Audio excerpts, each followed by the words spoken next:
மகளிர் இணைய சேனலுக்கு தங்களை அன்புடன் வரவேற்கின்றேன். இப்போ நம்ம பொட்டுக்கடலை தூள் எப்படி செய்யலாம் என்பதை பற்றி பார்க்கலாம். அதுக்கு வாங்க. பொட்டுக்கடலை 100 கிராம் அளவு எடுத்துக்கிட்டு அதை நல்லா 2 வதக்கிட்டு அதில் நம்ம 3 காஞ்ச மிளகா போட்டு அதை லைட்டாக வதக்கணும். பிறகு சீரகம், மிளகுத்தூள், ஏலக்காய் போட்டு அதில் போடணும். என்கிட்ட மிளகு இல்லாதனால மிளகுத்தூள் போட்டிருக்கேன். உங்கள்கிட்ட மிளகு இருந்தாலும் நீங்கள் அதை போட்டுங்க.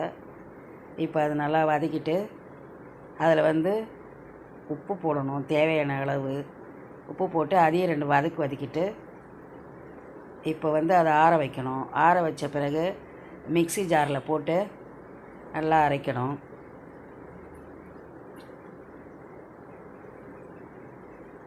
இப்போ அரைப்பட்டுருச்சு. மகளிர் இணைய சேனலுக்கு சப்ஸ்கிரைப் பண்ணுங்கள், லைக் பண்ணுங்கள், கமெண்ட் பண்ணுங்கள். நன்றி, வணக்கம்.